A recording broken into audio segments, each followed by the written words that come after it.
ਨੂੰ ਬੇਨਕਾਬ ਕਰਨਾ। ਪੀयूष गोयल साहब ने चीफ मिनिस्टर साहब ਨੂੰ ਇੱਕ ਚਿੱਠੀ ਲਿਖੀ, ਮੇਰੇ ਦੋਸਤ ਨੇ, ਉਹ ਮੈਂ ਜਾਣਦਾ ਉਹਨਾਂ ਨੂੰ, ਪਰ ਉਹਦੀ ਜਿਹੜੀ ਸੌੜੀ ਨੀਅਤ ਹੈ, ਉਹਦਾ ਜਿਹੜਾ ਅੰਡਰ ਕਰੰਟ ਹੈ, ਉਹ ਝੂਠ ਦੀ ਬੁਨਿਆਦ ਤੇ ਖੜਾ ਹੈ। ਜੜੋਂ ਪੱਟ ਦੂੰ ਉਹ ਝੂਠ ਨੂੰ। ਵੈਸੇ ਵੀ ਝੂਠ ਦੇ ਪੈਰ ਨਹੀਂ ਹੁੰਦੇ। ਉਸ ਚਿੱਠੀ ਦੇ ਵਿੱਚ ਸਭ ਤੋਂ ਵੱਡਾ ਮਨਸੂਬਾ ਇਹ ਹੈ ਕਿ ਸਾਡਾ age old tried tested successful APMC ਦਾ ਜਿਹੜਾ ਮੰਡੀ ਸਿਸਟਮ ਹੈ, ਉਹਨੂੰ ਅਸਤ ਵਿਅਸਤ ਕਰਨਾ, ਉਹਨੂੰ ਡਿਸਰਪਟ ਕਰਨਾ ਔਰ ਪੰਜਾਬ ਦੇ ਵਿੱਚ ਇੱਕ ਡਿਵੀਜ਼ਨ ਪੈਦਾ ਕਰਨਾ। ਵੀ ਕਿਸਾਨ ਵੀਰ ਸਭ ਸਮਝਦੇ ਹੋ, ਉਹ ਆੜਤੀਆਂ ਦੇ ਖਿਲਾਫ ਖੜੇ ਹੋ ਜਾਣ, ਆੜਤੀ ਉਹਨਾਂ ਦੇ ਖਿਲਾਫ ਖੜੇ ਹੋ ਜਾਣ, ਔਰ ਦੋਨੋਂ ਪੁੱਛ ਕੇ ਪੰਜਾਬ ਸਰਕਾਰ ਨੂੰ ਖੜ ਕੇ ਸਵਾਲ ਕਰਨ ਵੀ ਥੋਤੋਂ ਸਰਕਾਰ ਨਹੀਂ ਚੱਲਦੀ, ਥੋਤੋਂ ਸਾਡੀਆਂ ਸਮੱਸਿਆਵਾਂ ਦਾ ਹੱਲ ਨਹੀਂ ਹੁੰਦਾ। ਇਹ ਡਿਵੀਜ਼ਨ ਜਿਹੜੇ ਗੋਰੇ ਪੈਦਾ ਕਰਦੇ ਹੁੰਦੇ ਸੀਗੇ, ਇਹ ਡਿਵੀਜ਼ਨ पैदा करने की कोशिश की जा रही है। और मैं 4 पॉइंट दसूंगा और इन्हां दा झूठ का पर्दाफाश हो जू पूरी तरह।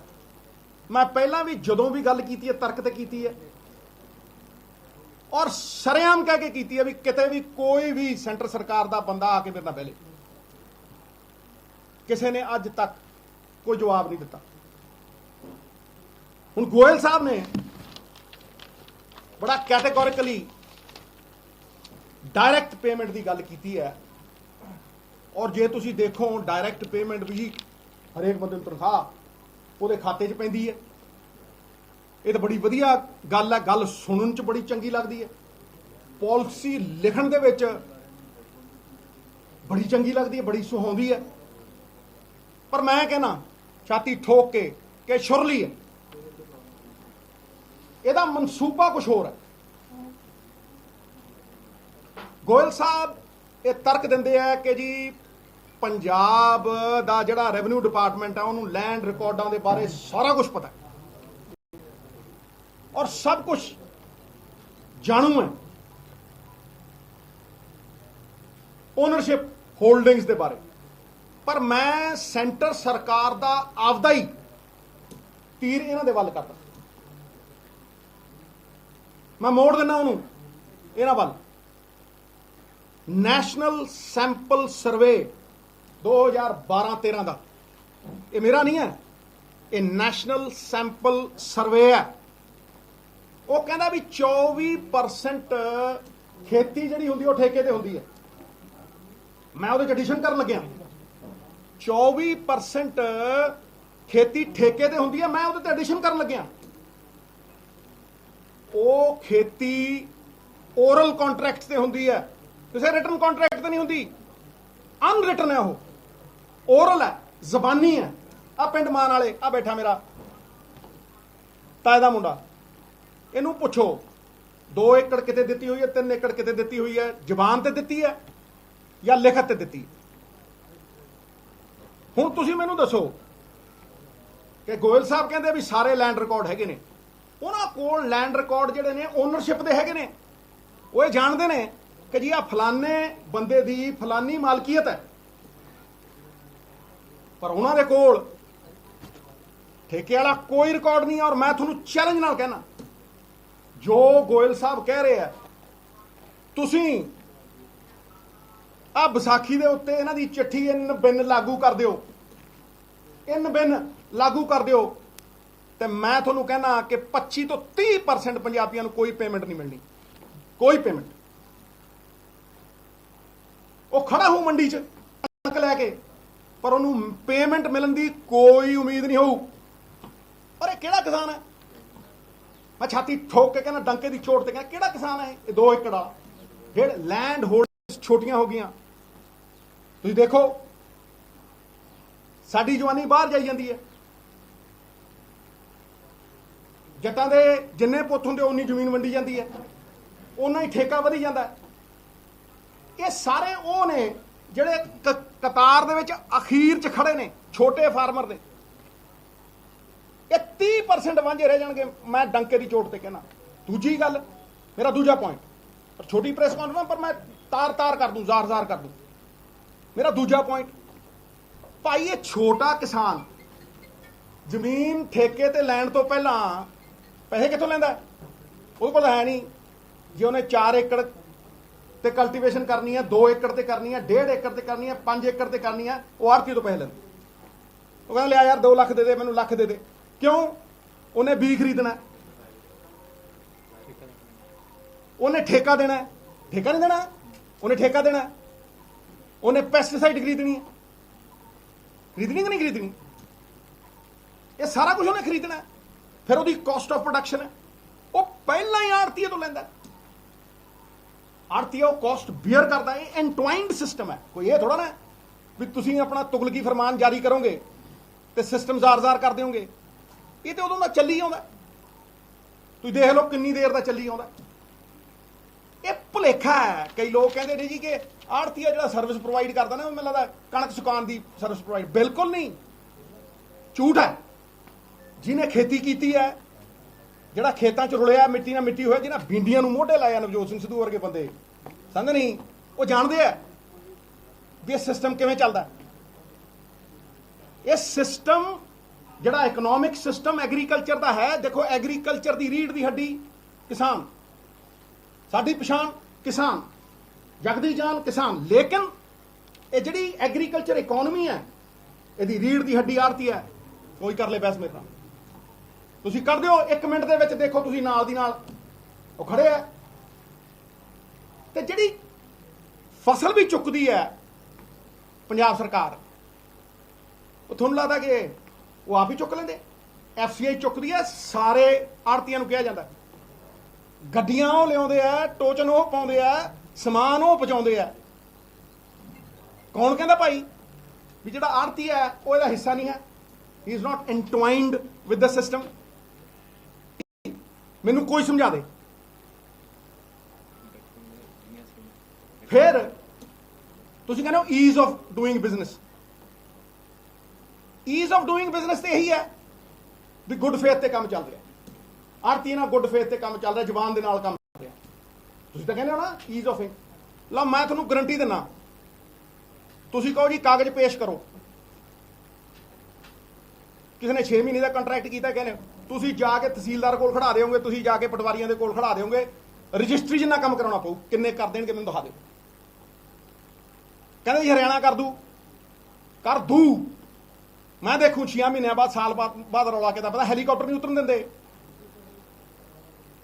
ਪਤੰਦਰਾਂ ਨੇ ਪੰਗਾ ਪਾਇਆ, 30% ਸਾਂਭ ਕੇ ਦਿਖਾਣਗੇ ਜਾਟਾਂ ਨੂੰ। ਇਕੱਠੇ ਨੇ ਹੁਣ ਪੰਜਾਬ ਵਾਲਿਆਂ ਨਾਲ। ਕਰ ਦੂ। ਅਗਰ ਇਹ ਹੋ ਗਿਆ, ਅਗਰ ਮੇਰੀ ਚਾਚੀ ਦੇ ਮੁੱਛਾਂ ਹੁੰਦੀਆਂ, ਮੈਨੂੰ ਚਾਚਾ ਨਾ ਕਹਿੰਦਾ ਕਰਕੇ ਵਿਖਾਓ, 2 ਸਾਲਾਂ 'ਚ ਦੇਖਾਂ, ਮੈਂ ਦੇਖੂੰਗਾ ਵੀ ਇਹ ਕਿੰਨਾ ਕੁ ਹੁੰਦਾ। ਇਹ ਸਾਡਾ ਜਿਹੜਾ ਸਿਸਟਮ ਹੈ, ਇਹ ਜਿਹੜੀ ਕਾਗਜ਼ੀ ਕਾਰਵਾਈ ਹੈ, ਇਹਦੇ 'ਚ ਨਹੀਂ ਹੈਗੀ।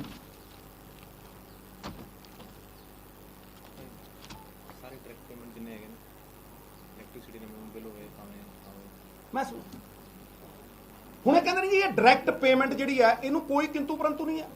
ਇਹ ਤਾਂ ਸਾਰੇ ਕਹਿਣਗੇ। ਮੈਂ ਤੁਹਾਨੂੰ 3 ਡਾਇਰੈਕਟ ਪੇਮੈਂਟਾਂ ਜਿਹੜੀਆਂ ਸਰਕਾਰ ਕਰ ਰਹੀ ਹੈ ਨਾ, ਮੈਂ ਤੁਹਾਨੂੰ 3 ਦਾ ਐਗਜ਼ਾਮਪਲ ਦਿੰਦਾ। ਸਭ ਤੋਂ ਪਹਿਲਾਂ 7-8 ਮਹੀਨਿਆਂ ਪਹਿਲਾਂ, ਜਦੋਂ ਸਾਰੇ ਸੁੱਤੇ ਪਏ ਸੀ, ਜਦੋਂ ਇਲੈਕਟ੍ਰਿਸਿਟੀ ਅਮੈਂਡਮੈਂਟ ਬਿੱਲ ਵੈਬਸਾਈਟ ਤੇ ਚੜਿਆ ਸੀਗਾ ਗਵਰਨਮੈਂਟ ਆਫ ਇੰਡੀਆ ਦੀ, ਮੈਂ ਉਦੋਂ 7 ਮਹੀਨੇ ਪਹਿਲਾਂ, 8 ਮਹੀਨੇ ਪਹਿਲਾਂ ਕਿਹਾ ਸੀਗਾ ਇੱਕ ਹੋਰ ਸਾਜ਼ਿਸ਼ ਆ ਰਹੀ ਹੈ। ਉਹ ਅਮਲੀ ਜਾਮਾ ਚਾੜਤਾ। ਹੁਣ ਕਹਿੰਦੇ ਜੀ ਪੁੱਛ ਕੇ ਕਰਾਂਗੇ। ਇਹ ਪੁੱਛਿਆ ਸੀ ਤੁਸੀਂ? ਜਿਹੜੇ 3 ਕਾਲੇ ਕਾਨੂੰਨ ਲਿਆਏ ਸੀਗੇ, ਕਿਸਾਨ ਨੂੰ ਪੁੱਛਿਆ ਤੁਸੀਂ? ਕਿਸਾਨ ਨੂੰ ਭਾਗੀਦਾਰ ਜਿਹਦੇ ਫਾਇਦੇ ਲਈ ਤੁਸੀਂ ਕਰ ਰਹੇ, ਜਦੋਂ ਉਹਨੂੰ ਨਹੀਂ ਪੁੱਛਦੇ, ਫਿਰ ਇਹਦਾ ਕੀ ਉਹ ਹੈ? Electricity amendment bill direct payment ਪਾਉਂਦਾ ਕਿਸਾਨ ਦੇ ਉਸ 'ਚ, ਲੇਕਿਨ ਸਵਾਲ ਦੋਨਾਂ ਥਾਵਾਂ ਤੇ ਇਹੀ ਹੈ ਕਿ ਉਹ ਪਹੁੰਚੂ। ਜਦੋਂ ਤੁਸੀਂ ਕਹੋਗੇ ਪੰਜਾਬ ਸਰਕਾਰ ਨੂੰ ਵੀ ਡਾਇਰੈਕਟ ਪੇਮੈਂਟ ਪਾ ਦੇ ਵੀ ਕਿਸਾਨ ਦੇ ਖਾਤੇ 'ਚ ਸਬਸਿਡੀ, ਪੰਜਾਬ ਸਰਕਾਰ ਕੋਲ 12,000 ਕਰੋੜ ਰੁਪਇਆ ਹੈ ਵੀ ਕਿਸਾਨ ਦੇ ਖਾਤੇ 'ਚ ਪਾ ਦੂਗੀ ਫ੍ਰੀ ਬਿਜਲੀ ਦੀ, ਉਸੇ ਵੇਲੇ ਖਤਮ ਹੋ ਜੂ 10-12,000 ਕਰੋੜ ਦੀ ਸਬਸਿਡੀ। ਉਸੇ ਵੇਲੇ ਖਤਮ। ਦੂਜੀ ਚੀਜ਼ ਬੜੇ ਧਿਆਨ ਨਾਲ ਸੁਣਿਓ, ਇਹ ਛੜਯੰਤਰ ਬਹੁਤ ਵੱਡਾ ਹੈ। ਦੂਜੀ ਚੀਜ਼, ਸਾਰੀ ਦੀ ਸਾਰੀ ਸਟੋਰੇਜ ਦੇਤੀ ਅਡਾਨੀ ਨੂੰ, ਸਾਰੀ ਦੀ ਸਾਰੀ ਰਿਟੇਲ ਦੇਤੀ ਅੰਬਾਨੀ ਨੂੰ, ਠੀਕ ਹੈ। ਉਦੋਂ ਬਾਅਦ ਕਹਿੰਦੇ ਜੀ ਅਸੀਂ ਤਾਂ ਪੀਡੀਐਸ ਸਿਸਟਮ ਖਤਮ ਕਰਾਂਗੇ, ਪੀਡੀਐਸ ਸਿਸਟਮ ਖਤਮ ਕਰਾਂਗੇ, ਜਿਹੜਾ ਗਰੀਬ ਨੂੰ 3 ਰੁਪਏ ਚੌਲ 1 ਰੁਪਏ ਚੌਲ, ਅਸੀਂ ਹੁਣ ਗਰੀਬ ਨੂੰ ਉਹਦੇ ਖਾਤੇ 'ਚ ਪਾਵਾਂਗੇ ਪੈਸੇ, ਉਹਦੇ ਖਾਤੇ 'ਚ ਪਾਵਾਂਗੇ। ਬਹੁਤ ਚੰਗੀ ਗੱਲ ਹੈ ਜੀ, ਲੋਕ ਕਹਿਣਗੇ ਬੜੀ ਵਧੀਆ ਗੱਲ ਹੈ ਜੀ, ਖਾਤੇ 'ਚ ਪਾਵਾਂਗੇ। ਪਰ ਤੁਸੀਂ ਮੈਨੂੰ ਇਹ ਦੱਸੋ, ਮੈਂ ਸਵਾਲ ਪੁੱਛਦਾ ਵੀ ਜਦੋਂ ਹੁਣ ਗਰੀਬ ਦੇ ਪੈਸੇ ਖਾਤੇ 'ਚ ਆ ਗਏ, ਉਹ ਮਾਰਕੀਟ ਰੇਟ ਤੇ ਖਰੀਦੂਗਾ ਜਾਂ 3 ਰੁਪਏ ਕਿਲੋ ਖਰੀਦੂਗਾ? ਦਿਖਾਓ, ਦੱਸ ਦਿਓ। ਗੇਮ ਦੇਖੋ ਕਿ ਗਰੀਬ ਦੇ ਖਾਤੇ 'ਚ ਪੈਸੇ ਪਾਤੇ, ਉਹਦੇ ਗਰੀਬ ਦੇ ਖਾਤੇ 'ਚ ਆ ਗਏ ਪੈਸੇ, ਪਰ ਉਹ ਖਰੀਦੂਗਾ ਜਾ ਕੇ ਅੰਬਾਨੀ ਦੀ ਰਿਟੇਲ ਤੋਂ ਔਰ ਮਾਰਕੀਟ ਰੇਟ ਦੇ ਉੱਤੇ। ਤੀਜੀ ਡਾਇਰੈਕਟ ਪੇਮੈਂਟ ਆ, ਤੀਜੀ ਡਾਇਰੈਕਟ ਪੇਮੈਂਟ ਆ ਜਿਹਦੇ ਤੁਸੀਂ 30% ਲੋਕਾਂ ਨੂੰ ਵਾਂਝਾ ਕਰ ਦਿਓਗੇ ਪੇਮੈਂਟ ਤੋਂ, ਐ ਖੜਾ ਕਰ ਦਿਓ ਜਿਵੇਂ ਸੜਕ ਦੇ ਉੱਤੇ ਖੜੇ ਕੀਤੇ ਹੁੰਦੇ ਹੋ। ਕੋਈ ਰਿਕਾਰਡ ਨਹੀਂ ਲਿਆ ਸਕਦਾ ਉਹਨੂੰ ਪਟਵਾਰੀਆਂ ਦੇ ਕੋਲ, ਉਹਨੂੰ ਫਲਾਨੀ ਥਾਂ ਦੇ ਉੱਤੇ ਜਾ ਕੇ ਖੜਾ ਕਰਨਾ। ਤੀਜੀ ਚੀਜ਼ ਜਿਹਦਾ ਕਿ ਸਭ ਤੋਂ ਵੱਡਾ ਪੈਰਾਡੌਕਸ, ਜਿਹੜਾ ਕਿ ਤੁਹਾਡੇ ਜਿਹੜਾ ਤੁਸੀਂ ਕਹਿੰਦੇ ਹੋ ਨਾ ਵਨ ਨੇਸ਼ਨ ਵਨ ਮਾਰਕੀਟ, ਬੱਖੀਆਂ ਦੇੜ ਦੋ। ਵਨ ਨੇਸ਼ਨ ਵਨ ਮਾਰਕੀਟ ਜਿਹੜੀ ਤੁਸੀਂ ਕਹਿੰਦੇ ਹੋ, ਇਦੋਂ ਵੱਡਾ ਝੂਠ ਹੈ ਹੀ ਕੋਈ ਨਹੀਂ। ਤੁਸੀਂ ਵਨ ਨੇਸ਼ਨ 2 ਮਾਰਕੀਟਸ ਕ੍ਰੀਏਟ ਕਰ ਰਹੇ ਹੋ। ਪੁੱਛੋ ਕਿੱਦਾਂ?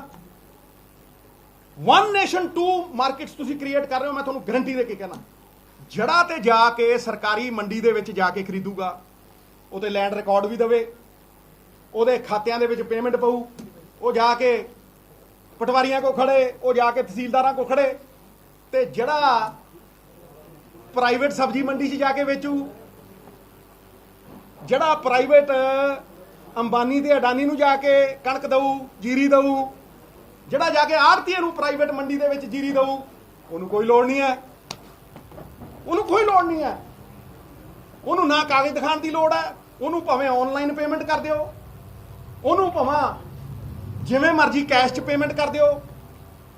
ਕਿ ਤੁਹਾਡੇ ਪਿਓ ਦਾ ਰਾਜ ਹੈ ਵੀ ਇੱਕ ਕਾਨੂੰਨ ਤੁਸੀਂ 2 ਤਰੀਕਿਆਂ ਨਾਲ 2 ਬੰਦਿਆਂ ਤੇ ਲਾਓਗੇ।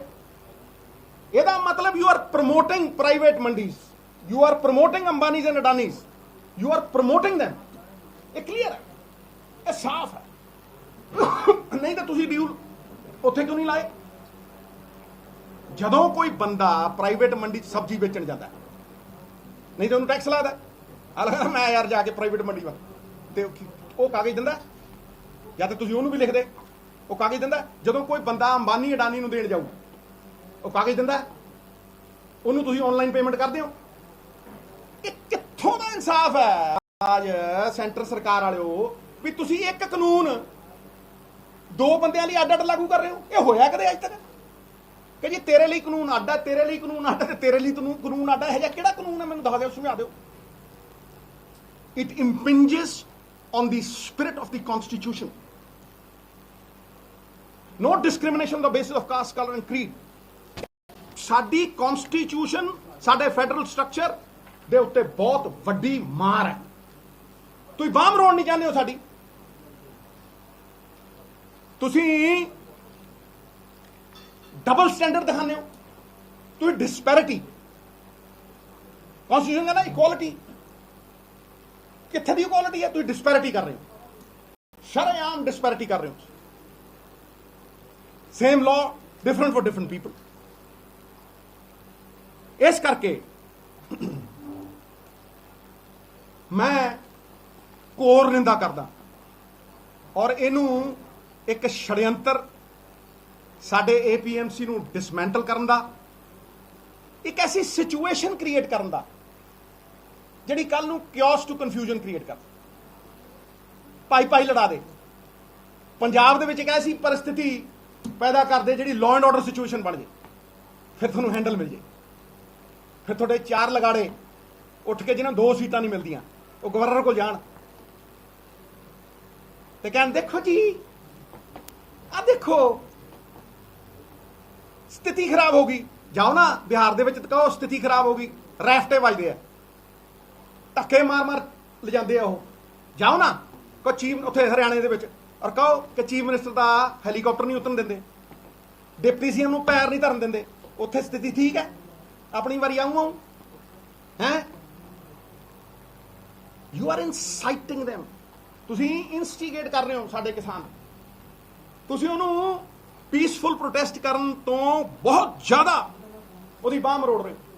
ਆਈ categorically declare it as economic blackmail. ਮੈਂ ਕਹਿੰਦਾ ਇਹ ਇਕਨੋਮਿਕ ਬਲੈਕਮੇਲ ਹੈ ਵੀ ਤੁਸੀਂ ਸਾਡੇ ਪਹਿਲਾਂ ਗੱਡੀਆਂ ਰੋਕਤੀਆਂ ਸੀ, ਤੁਸੀਂ ਸਾਡੇ ਤੇ ਪ੍ਰੈਸ਼ਰ ਪਾਉਂਦੇ ਹੋ। ਪੰਜਾਬੀ ਨੇ ਪੰਜਾਬੀ ਪਿਆਰ ਨਾਲ ਜਾਨ ਮੰਗੋ, ਜਾਨ ਵਾਰ ਦੇਣਗੇ। ਵਾਰੀ ਹੈ, ਇਹ ਉਹ ਸਟੇਟ ਹੈ ਜਿਹਨੇ ਦੇਸ਼ ਲਈ ਜਾਨਾਂ ਵਾਰੀਆਂ। ਪਰਮਵੀਰ ਚੱਕਰ ਜਿੱਤੇ 2% ਲੋਕਾਂ ਨੇ ਮੇਰੇ ਖਿਆਲ 67% ਲੋਕਾਂ ਦਾ ਪੇਟ ਭਰਿਆ। ਹਾਂਜੀ, ਹੁਣ ਮੈਂ ਅਗਲੇ ਪੁਆਇੰਟ ਤੇ ਆਉਣਾ। ਇਹ ਹਟ ਕੇ ਹੈ ਚਿੱਠੀ ਤੋਂ ਥੋੜਾ ਜਿਹਾ, ਪਰ ਇਹ ਜੁੜਿਆ ਹੋਇਆ। ਇਹ ਹੈਗਾ ਜਿਹੜੀ ਆਰਬੀਆਈ ਦੀ ਸਾਡੀ ਕੈਸ਼ ਕ੍ਰੈਡਿਟ ਲਿਮਿਟ ਹੈ। ਇਹ ਪੁਆਇੰਟ ਨੰਬਰ 4 ਹੈ, non extension of the cash credit limit. ਜਿਹੜੀ ਆਰਬੀਆਈ ਦੀ ਹੈ ਸਾਡੇ ਤੇ 89,200 ਕਰੋੜ ਦਾ ਕਰਜ਼ਾ। ਤੁਸੀਂ ਫਿਰ ਤੁਗਲਕੀ ਫਰਮਾਨ ਜਾਰੀ ਕਰਦੇ ਹੋ ਔਰ 3 ਦਿਨ ਦੇ ਵਿੱਚ ਤੁਸੀਂ ਐਨਪੀ ਡਿਕਲੇਅਰ ਕਰ ਦਿੰਦੇ ਹੋ। ਦਸ਼ਕਾਂ ਤੋਂ ਚੱਲਿਆ ਆ ਰਿਹਾ ਇੱਕ ਸਿਸਟਮ ਜਿਹਦੇ ਚ ਆਰਬੀਆਈ ਸਾਨੂੰ ਫੈਸਿਲਿਟੇਟ ਕਰਦੀ ਸੀ। ਹਾਂਜੀ, ਅਸੀਂ ਵੀ ਖਰੀਦਦੇ ਸੀ, ਉਹ ਵੀ ਖਰੀਦਦੇ ਸੀ, ਐਫਸੀਆਈ ਉਹ ਖਰੀਦੀ। ਤੁਸੀਂ ਇੱਕੋ ਦਮ 3 ਦਿਨ ਪਹਿਲਾਂ ਤੁਸੀਂ ਇਹ ਕਹਿੰਦੇ ਹੋ ਕਿ ਜੀ 21 ਤਰੀਕ ਨੂੰ ਦੀ ਤੁਸੀਂ ਐਨਪੀਓ ਹੋ ਗਏ, ਤੁਹਾਡਾ ਜਿਹੜਾ ਅਕਾਊਂਟ ਹੈ ਉਹ ਆਊਟ ਆਫ ਆਰਡਰ ਹੋ ਗਿਆ। ਆਈ ਕੁਐਸਚਨ ਦ ਟਾਈਮਿੰਗ।